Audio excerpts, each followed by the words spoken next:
Alors, le musée des Beaux-Arts est installé dans l'ancien palais des Ducs de Bourgogne, devenu palais des États de Bourgogne à l'époque moderne. Donc on a une succession chronologique de bâtiments, puisqu'en fait il y a eu des transformations successives au cours du temps. Donc ça part de l'époque médiévale, avec des éléments plus anciens comme la tour de bar ou les cuisines ducales, jusqu'au 19e siècle, l'aile consacrée réellement au musée au tout début donc, du 19e.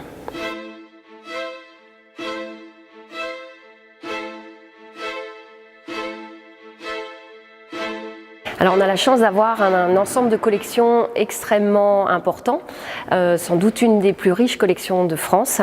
Plus de 130 000 œuvres sont conservées au musée des Beaux-Arts de Dijon. Il y en aura une petite partie qui sera présentée à la réouverture du musée, mais on travaille sur des rotations pour pouvoir exposer un maximum d'œuvres au cours du temps. Des collections, ce qu'on appelle mixtes, c'est-à-dire qu'on part de l'Antiquité avec des objets d'Égypte, de Grèce, de Rome, jusqu'à l'époque contemporaine, puisque nous avons la chance d'avoir des œuvres de l'artiste dijonnais Ming, qui est connu sur la scène internationale.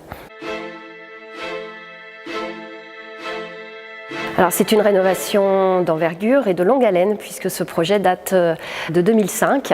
Il y a eu plusieurs phases de travaux successives qui se sont déroulées depuis une dizaine d'années. Donc là nous sommes rentrés dans la dernière grande phase de travaux, commencée en janvier 2016 et qui va se terminer avec la réouverture officielle du musée en mai 2019.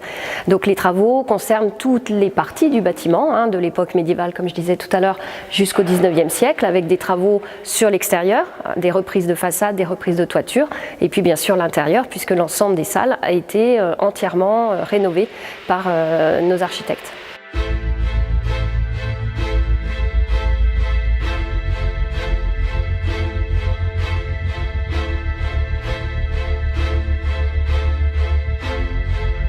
L'idée, c'était un des objectifs en fait du projet, c'est d'ouvrir le musée sur la ville. Donc symboliquement, mais également de façon très concrète, en réouvrant des fenêtres qui avaient été occultées au cours du temps, qui existaient mais qui étaient cachées par des cimaises à l'intérieur pour pouvoir densifier l'accrochage. Nous avons fait le parti d'ouvrir en fait certains espaces pour permettre à nos visiteurs d'avoir la vue en fait sur l'extérieur du musée.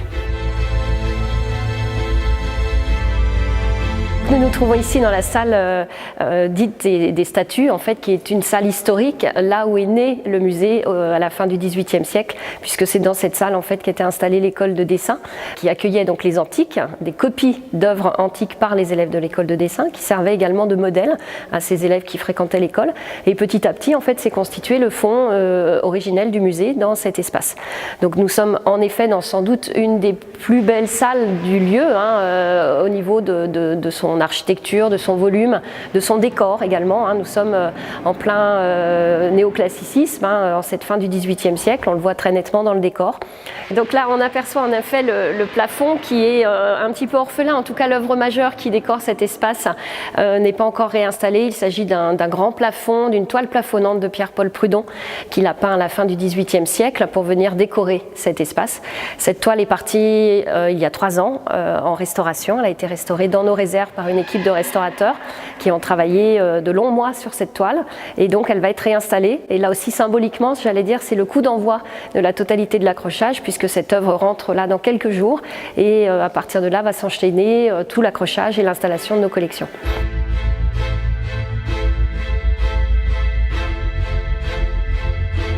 Alors, plusieurs types de rénovations, en effet. Tout d'abord, l'ensemble du décor a été refait.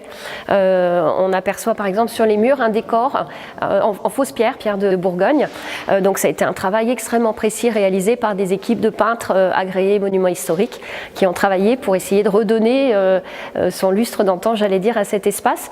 Bien sûr, sous le contrôle également de l'architecte monument historique qui a fait des études, il y a eu des sondages de réaliser également pour essayer de retrouver un petit peu les teintes d'origine dans cet espace.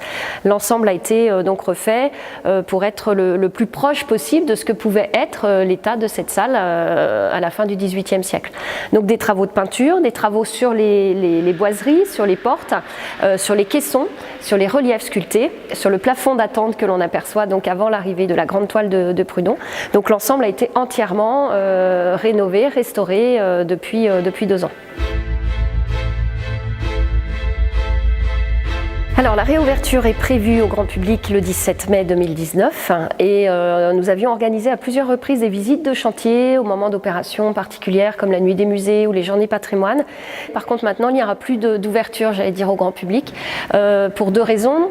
Déjà pour nous laisser le temps d'accrocher les collections, c'est difficilement compatible avec une ouverture au public, et puis pour préserver aussi un petit peu le lieu et laisser nos visiteurs découvrir la totalité une fois réinstallés plutôt que d'ouvrir successivement les espaces.